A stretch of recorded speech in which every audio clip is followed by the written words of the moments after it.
El asunto en torno al salario mínimo genera muchas dudas. Existe la posibilidad, como puede pasar, de que no se haga ningún reajuste del salario mínimo.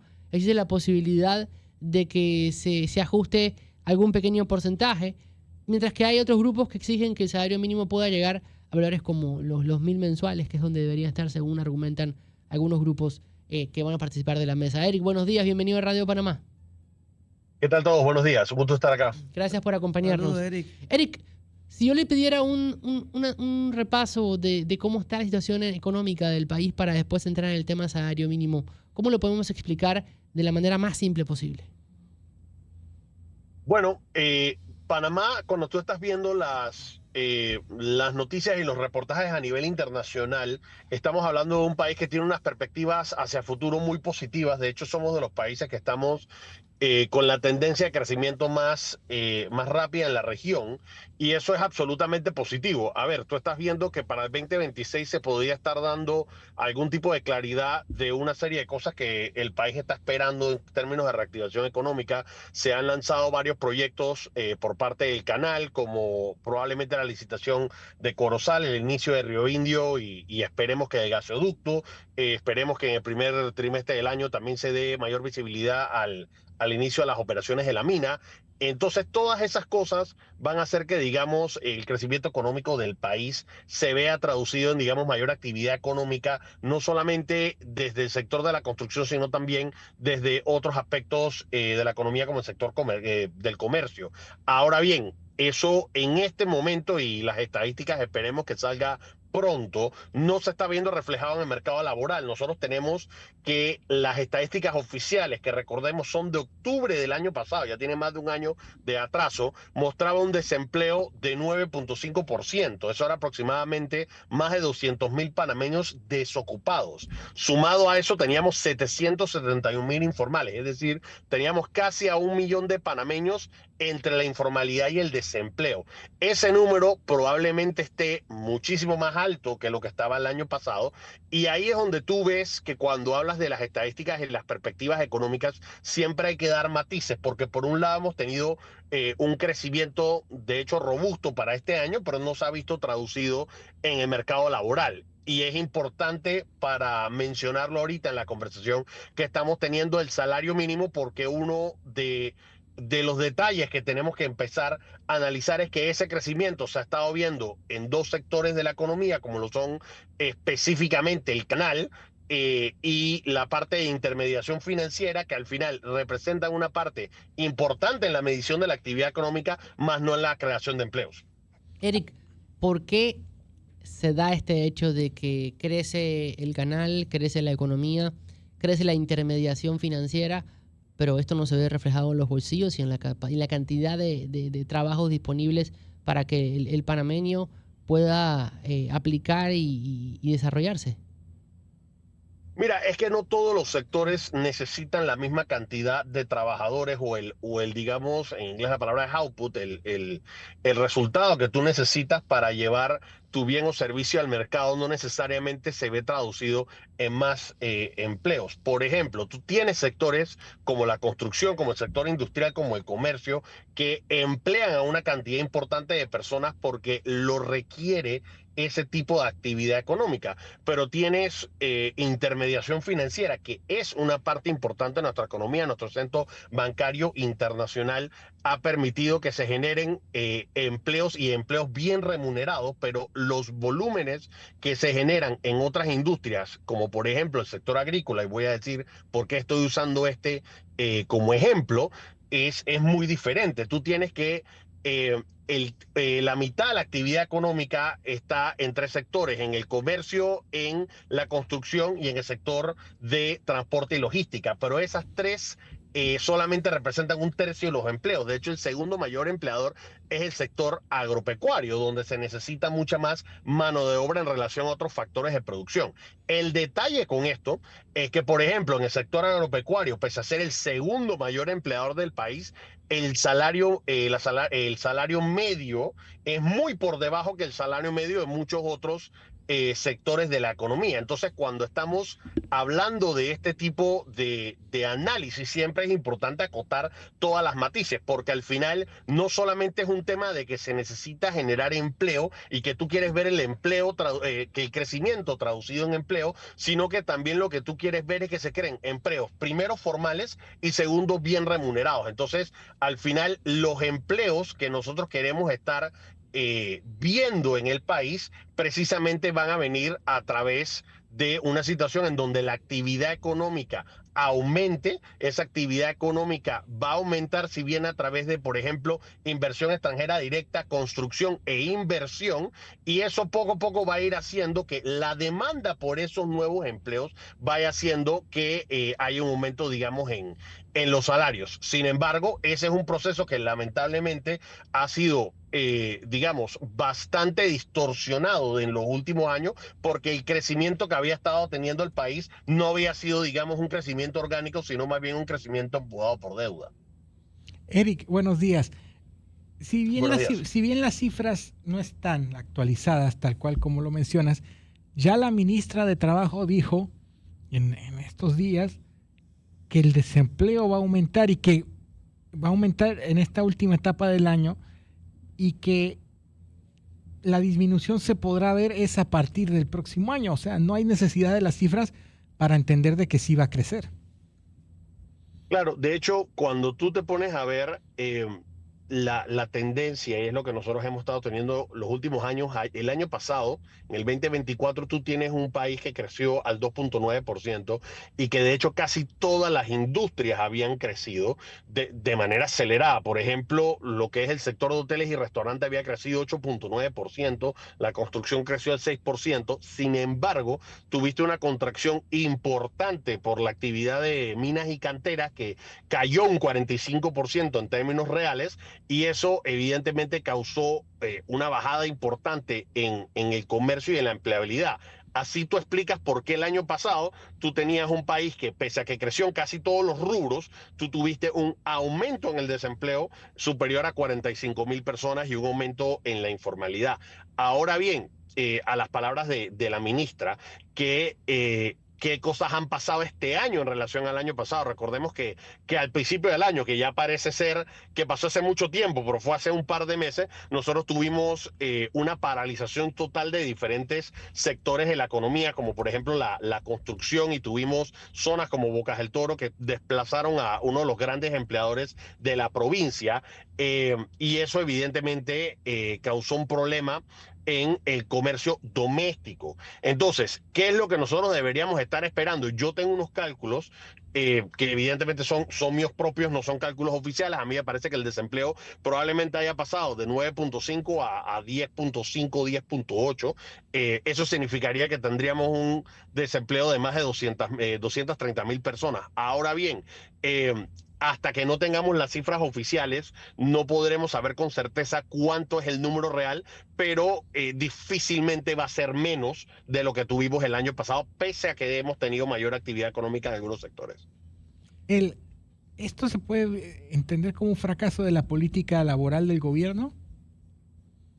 Mira, yo te diría que no, y te voy a explicar por qué. Cuando tú estás haciendo análisis en el desempleo, por ejemplo, el desempleo siempre suele ser un indicador que tiene rezago. Es decir, tú primero ves un aumento en la actividad económica y después ves una disminución en el desempleo. De la misma manera que cuando tú tienes una situación en donde empiezas a tener una caída en las ventas, ves primero una caída en la rentabilidad y entonces se empiezan a tomar medidas de ajuste al personal a nivel microeconómico. Entonces, sí se espera que al final tú veas que primero vamos a tener una situación en donde primero empeore y después mejore. Eso de hecho es normal.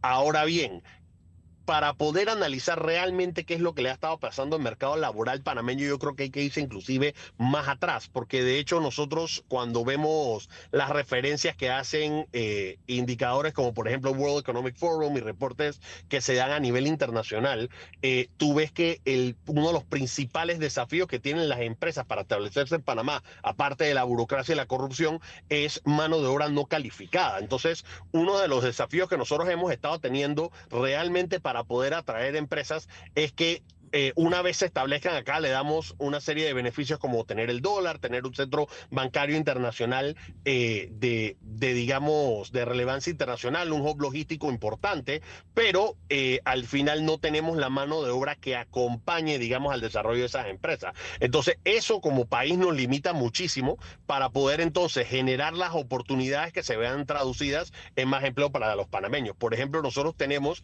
la ley SEM, que ha sido una de las leyes más contundentes e importantes para el desarrollo económico de nuestro país, y una de las cosas que nosotros tenemos como desafíos es poder dar la mano de obra calificada a esas empresas. Nosotros tenemos que casi el 50% de los empleos en esas empresas multinacionales, que Panamá tiene más de 190, son para panameños, pero tú tienes que las empresas se gastan más trayendo expatriados porque lamentablemente no consigues la mano de obra. Entonces, para poder analizar, y directo a tu pregunta, para poder analizar bien el tema laboral, no solamente podemos ver los desafíos que estamos teniendo a nivel coyuntural, sino también echar mucho más atrás y empezar a analizar el mercado laboral y cómo estamos teniendo personas que se gradúan de las universidades y no están, digamos, teniendo las capacidades que las empresas están demandando, y que tenemos también un sistema educativo que ha estado por muchos años desfasado. Entonces, al final nosotros vemos que en otros países les están enseñando, a manera de ejemplo, les están enseñando a cómo utilizar la inteligencia artificial, porque ya se ha hablado de que eso va a desplazar una parte importante de los trabajos. Sin embargo, nosotros tenemos que aquí en Panamá ese tipo de cosas son más bien ciencia ficción en las escuelas. Entonces, si nosotros queremos realmente en un par de años evitar una crisis de carácter social y laboral, nosotros debemos no empezar a ver qué es lo que estamos viendo ahorita y los síntomas de ese problema, sino irnos a la causa raíz, y lo que tenemos que hacer es identificar cuáles son realmente esos desafíos que estamos teniendo en el sector educativo. Eric, en el 2024, porque el salario mínimo se fija cada 2 años, ni la empresa privada ni los sindicatos se pusieron de acuerdo en torno al nuevo salario mínimo que empezaba a regir, y fue en ese caso el gobierno de Laurentino Cortizo el que tuvo que salir a establecer un nuevo salario mínimo para el país que empezaba a regir en el 2025. Este nuevo salario mínimo, si se llega a dar una modificación, va a sentar en la mesa tanto a la empresa privada como a los trabajadores, con el gobierno como mediador. Pero la previsión de muchos es que ni los trabajadores ni la empresa privada van a llegar a un acuerdo y terminará siendo el gobierno el que fije el nuevo salario mínimo. ¿Qué análisis se puede hacer sobre este aspecto? Bueno, así ha sido tradicionalmente, y yo pienso que lo que nosotros tenemos que hacer, no solamente en esta ocasión, sino hacia futuro, es empezar a definir un criterio técnico para el aumento del salario mínimo. Primero, nosotros tenemos que empezar a evaluar que el análisis del salario mínimo no puede ser desligado a cuál ha sido el efecto en el poder adquisitivo que ha tenido, digamos, el panameño que está en salario mínimo en los últimos años. Y empiezo por acá porque no es tan fácil poder decir es que he tenido un deterioro de X%, por ende hay que aumentar el salario por ese porcentaje, porque eso por naturaleza es inflacionario. Es decir, si la preocupación es si se me ha aumentado los costos, digamos, voy a dar a manera de ejemplo, 15%, entonces necesito que se suba el salario mínimo un 15%, eso va a tener un efecto de que toda la economía va a tener un impacto con ese aumento en ese salario, entonces no vas a ver un efecto de reducción digamos, en tus costos, sino que al contrario, vas a tener que tu poder adquisitivo va a estar constantemente disminuyéndose precisamente por el aumento en ese ingreso. Entonces, eso por un lado. Por otra parte, también tenemos que ver que no es lo mismo cuando tú estás negociando con una gran empresa que estar negociando con pymes, y al final las pymes o las MIPYMES, para empezar con las micro, representan un 95% de todo el inventario empresarial del país. Entonces, estas son empresas que en su mayoría tienen 5 empleados o menos, o 10 empleados o menos. Un aumento en el salario mínimo evidentemente va a hacer que se tomen medidas de reducción de personal importante, y eso evidentemente también va a crear una presión adicional a empresas que en este momento han visto que se ha disminuido su actividad económica porque tienes más personas desempleadas. Entonces, el análisis no puede ser, en mi opinión, y te lo digo a criterio propio, no puede ser un tema de una negociación de yo quiero 15, yo quiero 5, entonces llegamos a un punto medio y que el gobierno intervenga. Al final, ese tipo de negociaciones no técnicas lo que acaban causando es más problemas de los que resuelve. Entonces yo creo que la base de la negociación debe empezar a través de un criterio técnico.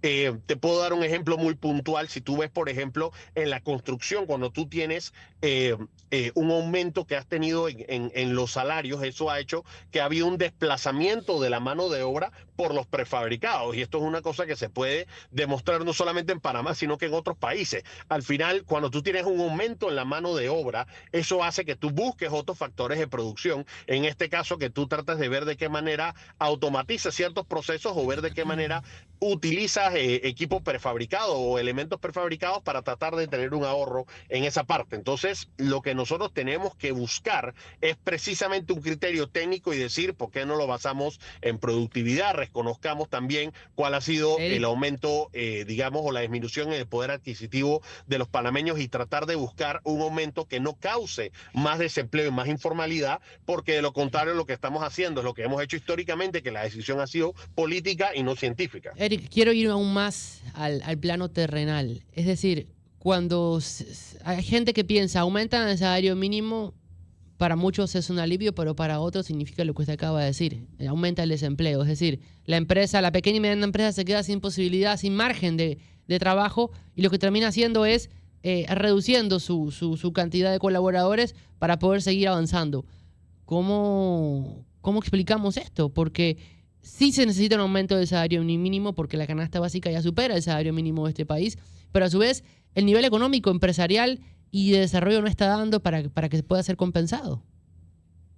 Es que le has dado que el clavo. Al final, una de las cosas que nosotros tenemos que estar analizando realmente es cuáles son, digamos, los verdaderos causantes del salario. Y te lo voy a dar a manera de un ejemplo. Si tú, por ejemplo, estás viendo las grandes ligas y tú ves los salarios de los beisbolistas, al final tú estás viendo que esas personas jamás van a tener que preocuparse por el salario mínimo. Y tú dices, claro, pero es que esas personas al final ganan salarios muy altos. Y la pregunta es, ¿y por qué esas personas ganan salarios altos? Y la respuesta se debe a que la demanda por los bienes y servicios que están produciendo esas personas es alta. Entonces, eso permite que los salarios de ellos sean altos. Eso es una demanda inducida. Es decir, si hay alta demanda por lo que yo estoy produciendo como producto final o como servicio final, eso al final es lo que va a determinar el precio de todos los factores de producción que se necesitan para producir ese elemento. Entonces, si nosotros nos enfocamos en que simplemente, bueno,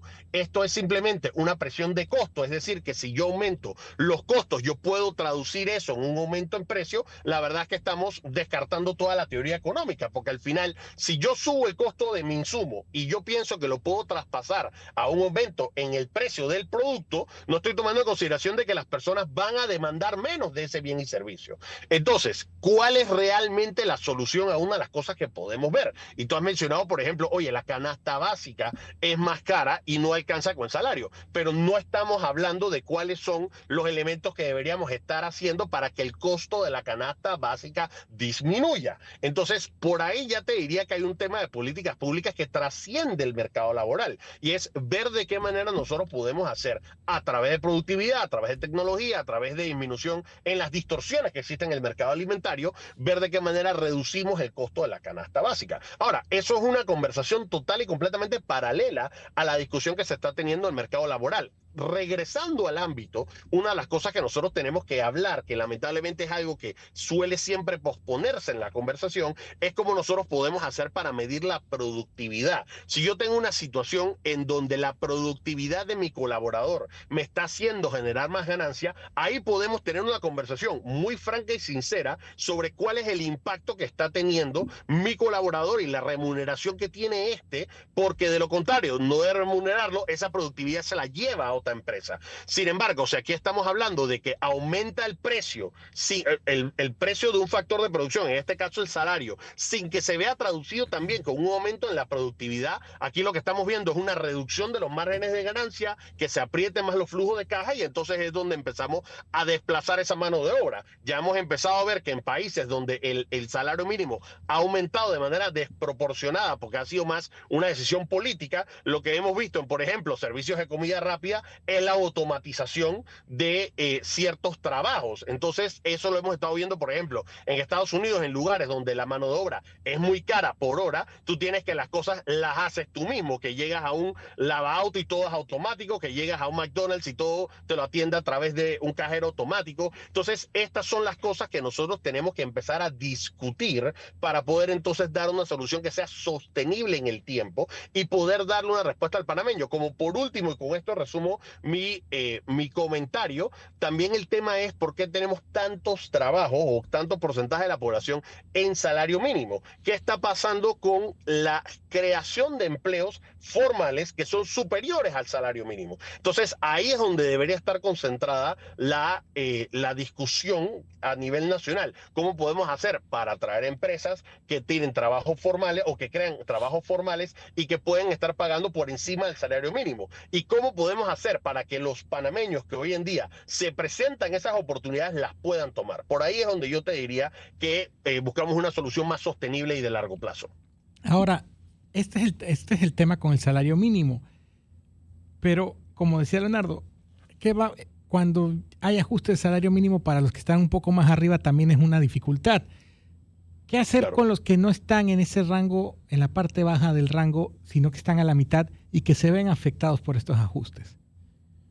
Es que lo que pasa es que precisamente al final, y es la conversación, y no es el argumento que estoy planteando, pero es el argumento que se da, por ejemplo, en los países escandinavos, que muchos dicen que son países más progresistas y de carácter social, cuando realmente lo que son países donde hay mayor libertad económica. En estos países no tienes un salario mínimo, y en estos países lo que haces al final es una negociación colectiva a través de sindicatos robustos, a través de análisis en la productividad, y al final el salario se vuelve una función de lo que tú estás produciendo. Entonces, aquí es donde nosotros yo creo que hemos fallado en el análisis, y se ha convertido muy político, de que es que las cosas al final te usan estas palabritas y estos valores, entre comillas, de que hay que hablar de la solidaridad y que hay que hablar de ver de qué manera el capital y los empresarios se solidarizan con los empleados, y por ahí no va realmente la conversación. La conversación realmente debería ser de qué manera nosotros podemos estar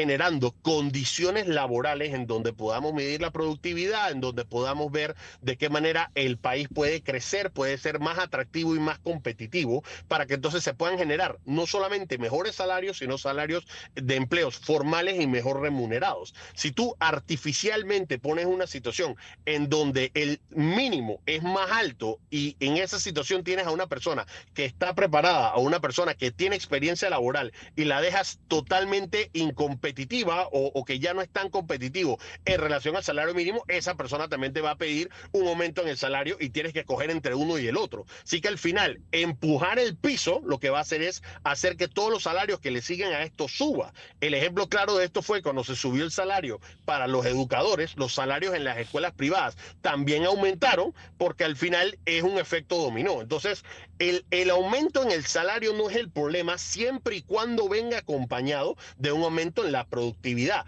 Pero si está costándote más por la misma calidad o por la misma cantidad de producción, al final en algún momento eso se va a ver traducido en un aumento en la inflación o un ajuste a la baja en el empleo. Y esas son las cosas, la verdad es que cortoplacistas, a las que hemos estado acostumbrados, y que debemos empezar a mirar con luces más largas. Si de verdad lo que queremos hacer es crear un mercado laboral competitivo, que en este momento está muy distorsionado y muy golpeado, y ver de qué manera nosotros podemos entonces tener un país donde sí aspiramos a tener empleos formales y mejor remunerados. ¿Se afecta con un posible cambio en el salario mínimo? Por ejemplo, ¿se incide en algo en el tema de la informalidad?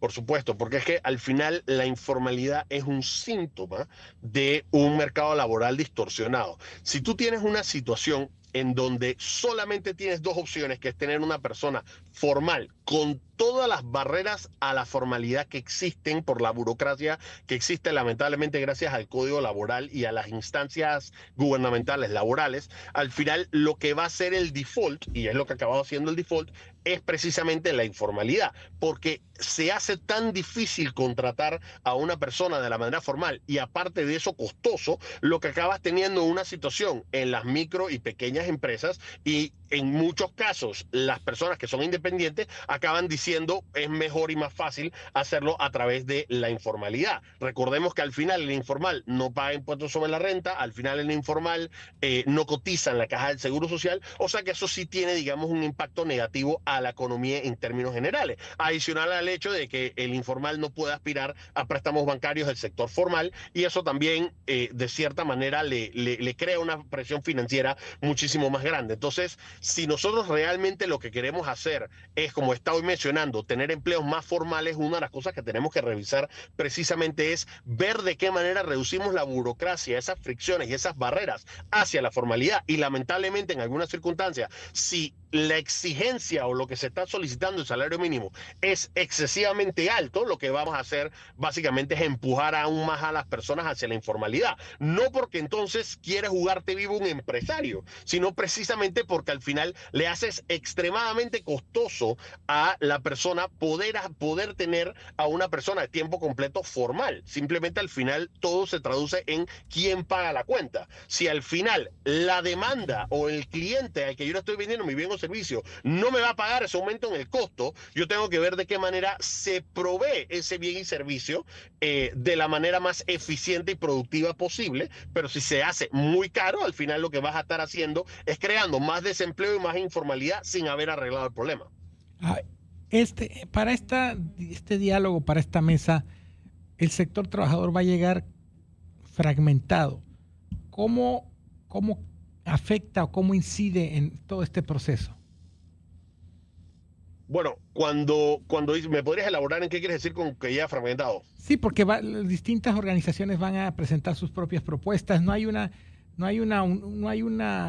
un consenso del sector trabajador como lo existía en otras ocasiones, particularmente por la situación del Suntrack, particularmente la situación del CGTP, CONATO, CONUSI, etcétera.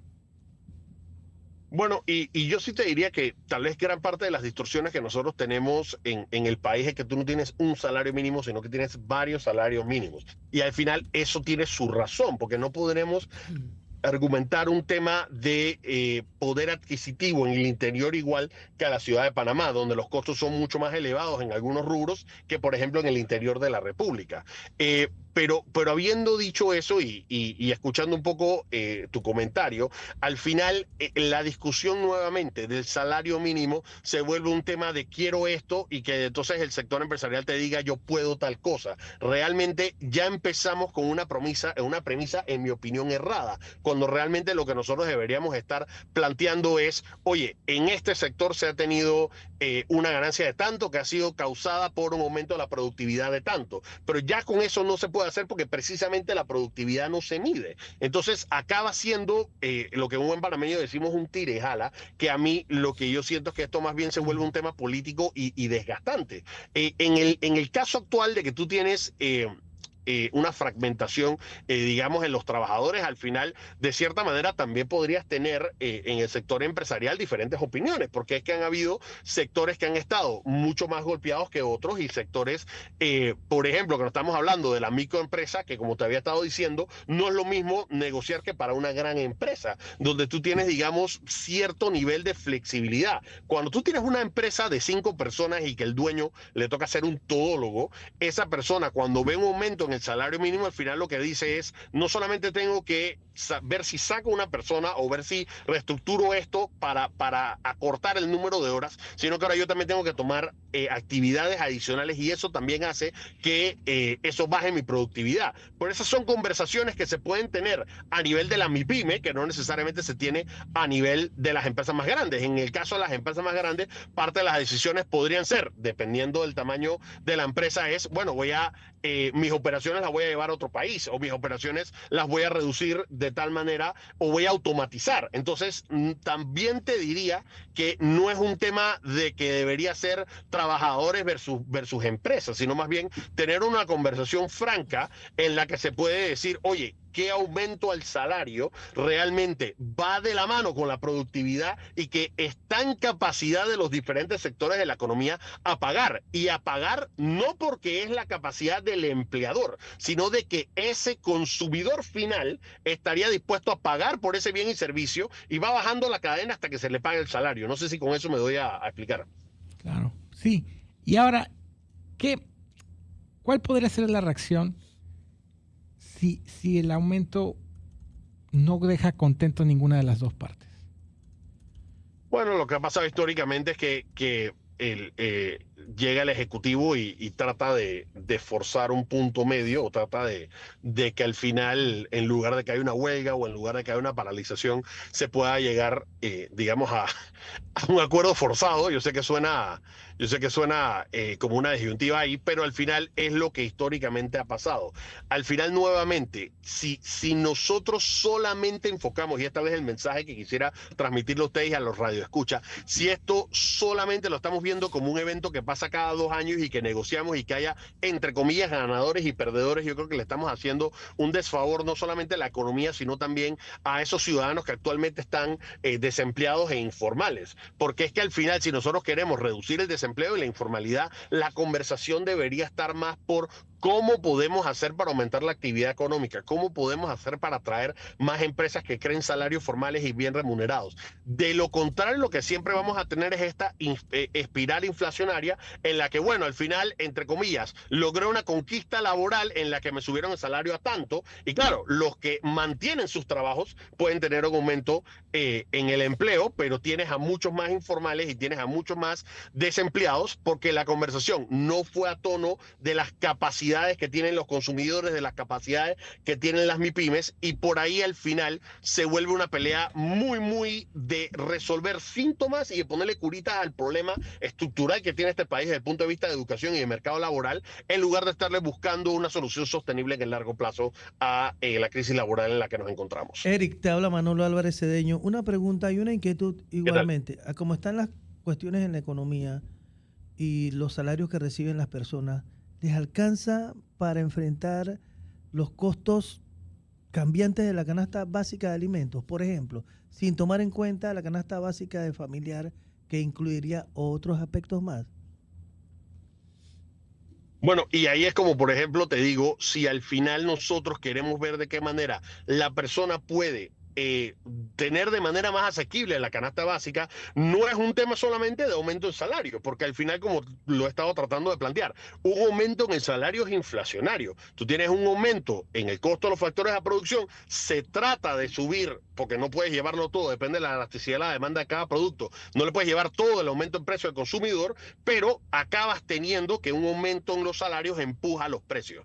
Ahora bien, ¿qué podemos hacer entonces precisamente para que la canasta básica sea más accesible? Empecemos por los alimentos. Tienes una serie de distorsiones en el mercado agropecuario, tienes situaciones en donde no hay competitividad, donde tienes a veces discusiones, nuevamente, más bien políticas sobre la importación y la exportación de ciertos productos, cuando en otros países este tipo de medidas lo que se ha buscado es ver de qué manera se apoya el sector agropecuario, no a través de subsidios, sino un aumento en la productividad y un aumento en la eficiencia para el rendimiento de los insumos. Entonces ahí es donde realmente lo que tienes es un costo de la canasta básica más bajo. Entonces lo que he tratado de decir, y tal vez con esto le puedo dar la vuelta, es si la discusión se centra en poder adquisitivo, en lugar de estar pensando que aumento en ingreso va a subir nuestro poder adquisitivo, porque eso al final lo que acaba causando es más desempleo e inflación, la conversación debería estar en cómo podemos hacer para que la canasta básica sea más asequible. Y una de las cosas que nosotros tenemos que ver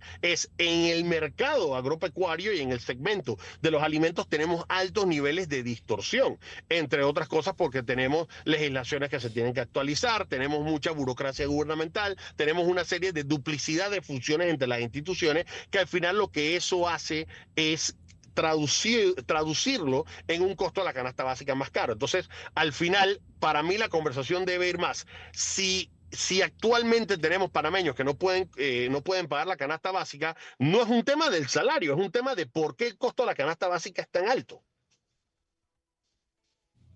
Bien, Eric, gracias por estos minutos en Radio Panamá. Ojalá podamos tenerlo aquí en Un estudio placer. próximamente para poder seguir debatiendo este y otros temas, y inclusive con el fin de que la audiencia pueda tener mayor conocimiento en torno a cómo se van a debatir temas comunes, pero que nos afecten a todos y que evidentemente debemos intentar entenderlos un poco más cada día. Eric Molino Ferrer, gracias.